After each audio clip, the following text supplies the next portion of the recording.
In the days of Noah, a double curse was resting upon the earth in consequence of Adam's transgression and of the murder committed by Cain. Yet this had not greatly changed the face of nature. There were evident tokens of decay, but the earth was still rich and beautiful in the gifts of God's providence.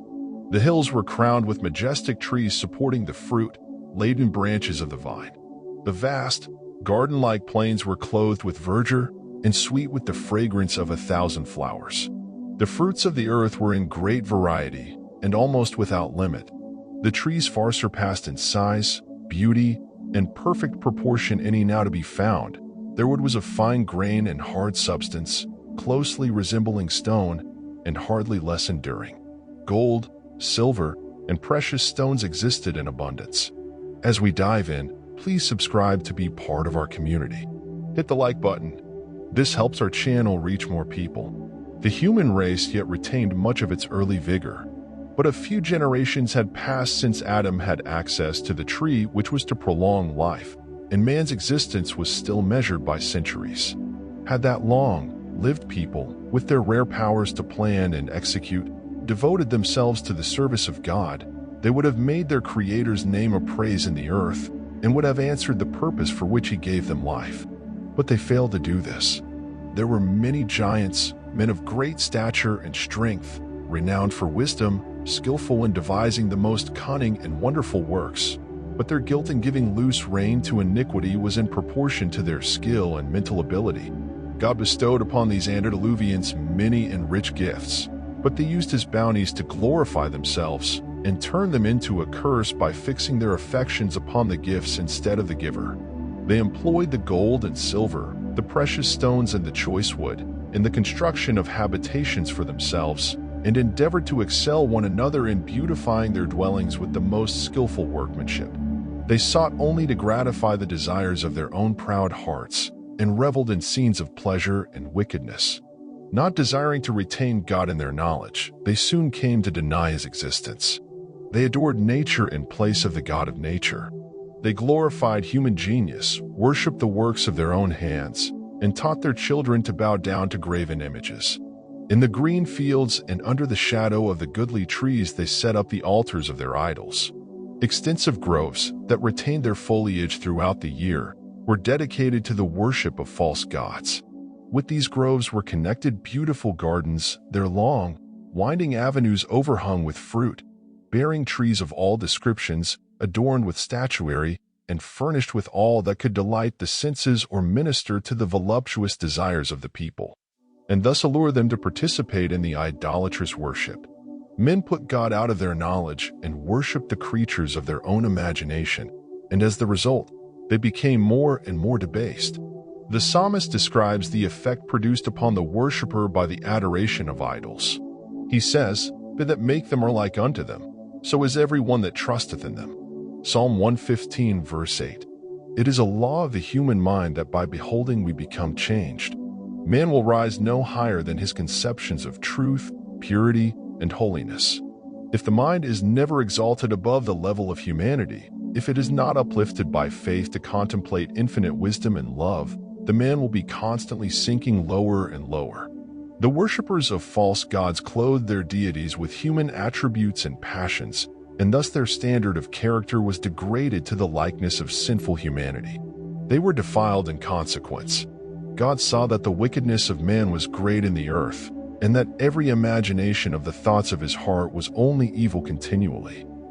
The earth also was corrupt before God, and the earth was filled with violence. God had given men His commandments as a rule of life, but His law was transgressed, and every conceivable sin was the result. The wickedness of men was open and daring, justice was trampled in the dust, and the cries of the oppressed reached unto heaven. Polygamy had been early introduced, contrary to the divine arrangement at the beginning. The Lord gave to Adam one wife, showing His order in that respect. But after the fall, men chose to follow their own sinful desires, and as the result, crime and wretchedness rapidly increased. Neither the marriage relation nor the rights of property were respected. Whoever coveted the wives or the possessions of his neighbor took them by force, and men exulted in their deeds of violence. They delighted in destroying the life of animals, and the use of flesh for food rendered them still more cruel and bloodthirsty, until they came to regard human life with astonishing indifference. The world was in its infancy, yet iniquity had become so deep and widespread that God could no longer bear with it. And he said, "I will destroy man whom I have created from the face of the earth." He declared that his spirit should not always strive with the guilty race.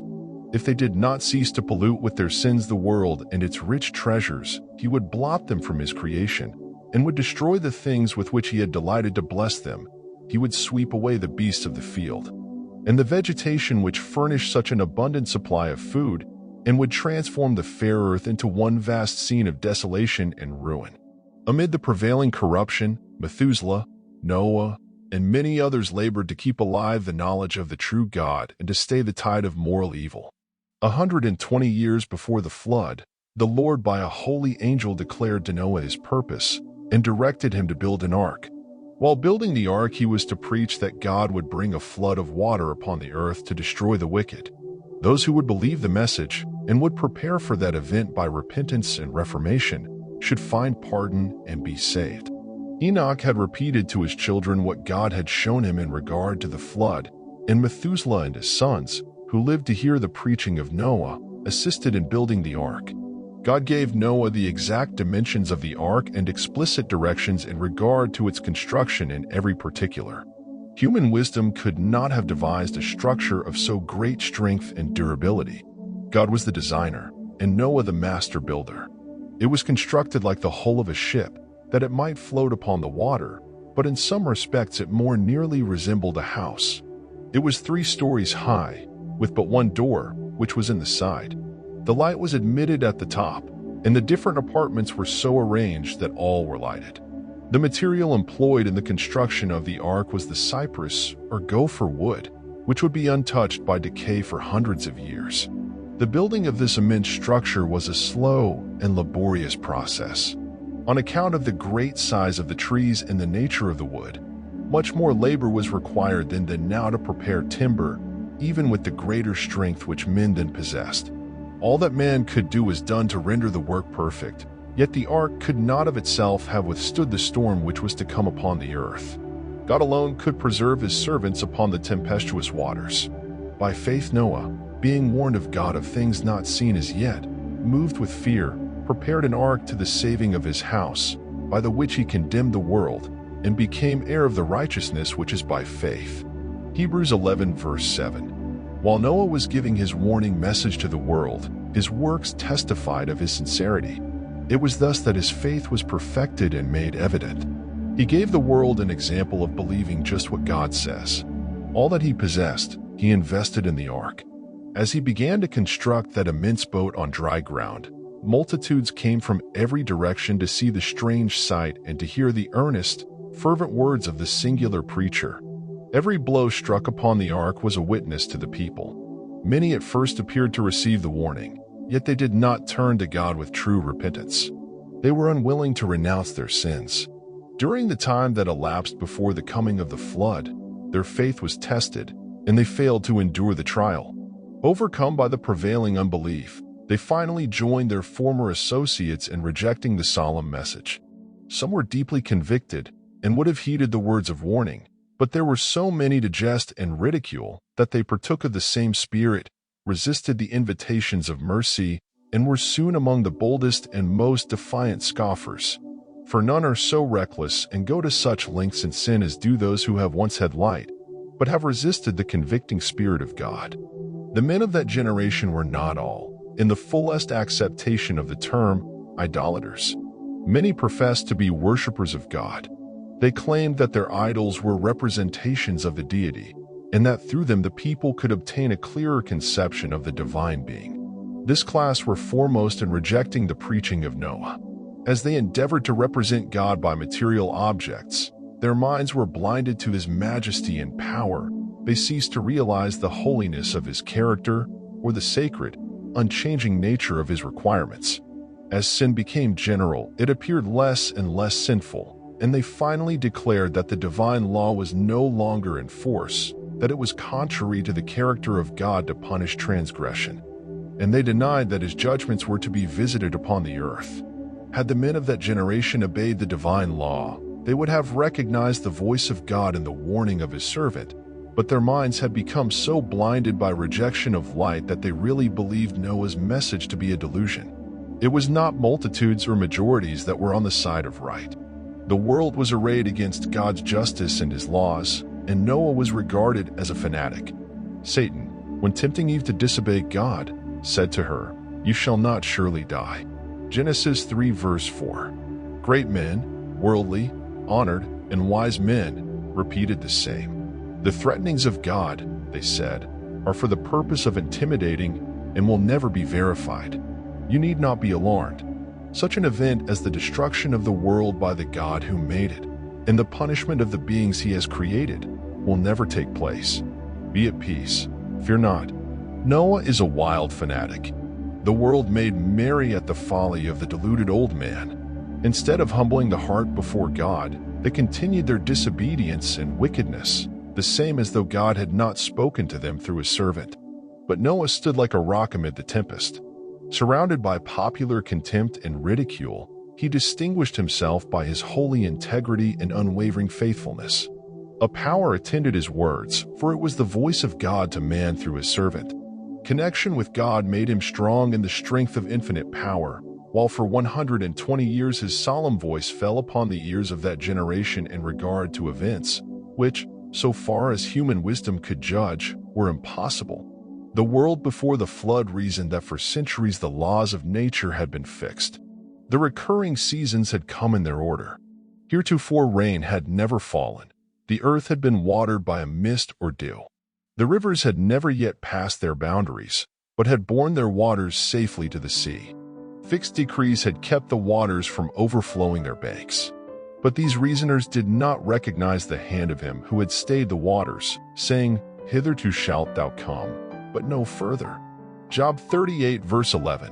As time passed on, with no apparent change in nature, men whose hearts had at times trembled with fear began to be reassured. They reasoned, as many reason now, that nature is above the God of nature, and that her laws are so firmly established that God himself could not change them. Reasoning that if the message of Noah were correct, nature would be turned out of her course, they made that message, in the minds of the world, a delusion, a grand deception. They manifested their contempt for the warning of God by doing just as they had done before the warning was given. They continued their festivities and their gluttonous feasts. They ate and drank, planted and builded, laying their plans in reference to advantages they hoped to gain in the future, and they went to greater lengths in wickedness, and in defiant disregard of God's requirements, to testify that they had no fear of the Infinite One. They asserted that if there were any truth in what Noah had said, the men of renown, the wise, the prudent, the great men, would understand the matter. Had the antediluvians believed the warning and repented of their evil deeds, the Lord would have turned aside his wrath, as he afterward did from Nineveh. But by their obstinate resistance to the reproofs of conscience and the warnings of God's prophet, that generation filled up the measure of their iniquity and became ripe for destruction. The period of their probation was about to expire. Noah had faithfully followed the instructions which he had received from God. The ark was finished in every part as the Lord had directed, and was stored with food for man and beast. And now the servant of God made his last solemn appeal to the people. With an agony of desire that words cannot express, he entreated them to seek a refuge while it might be found. Again they rejected his words, and raised their voices in jest and scoffing. Suddenly a silence fell upon the mocking throng. Beasts of every description, the fiercest as well as the most gentle, were seen coming from mountain and forest and quietly making their way toward the ark. A noise as of a rushing wind was heard, and lo, birds were flocking from all directions, their numbers darkening the heavens, and in perfect order they passed to the ark. Animals obeyed the command of God, while men were disobedient. Guided by holy angels, they went in two and two unto Noah into the ark, and the clean beasts by sevens. The world looked on in wonder, some in fear. Philosophers were called upon to account for the singular occurrence, but in vain. It was a mystery which they could not fathom. But men had become so hardened by their persistent rejection of light that even this scene produced but a momentary impression. As the doomed race beheld the sun shining in its glory, and the earth clad in almost Eden beauty, they banished their rising fears by boisterous merriment. And by their deeds of violence they seemed to invite upon themselves the visitation of the already awakened wrath of God. God commanded Noah, "Come thou and all thy house into the ark, for thee have I seen righteous before me in this generation." Noah's warnings had been rejected by the world, but his influence and example resulted in blessings to his family. As a reward for his faithfulness and integrity, God saved all the members of his family with him. What encouragement to parental fidelity! Mercy had ceased its pleadings for the guilty race. The beasts of the field and the birds of the air had entered the place of refuge. Noah and his household were within the ark, and the Lord shut him in. A flash of dazzling light was seen, and a cloud of glory more vivid than the lightning descended from heaven and hovered before the entrance of the ark. The massive door, which it was impossible for those within to close, was slowly swung to its place by unseen hands. Noah was shut in, and the rejectors of God's mercy were shut out. The seal of heaven was on that door. God had shut it, and God alone could open it. So when Christ shall cease his intercession for guilty men, before his coming in the clouds of heaven, the door of mercy will be shut. Then divine grace will no longer restrain the wicked, and Satan will have full control of those who have rejected mercy. They will endeavor to destroy God's people, but as Noah was shut into the ark, so the righteous will be shielded by divine power.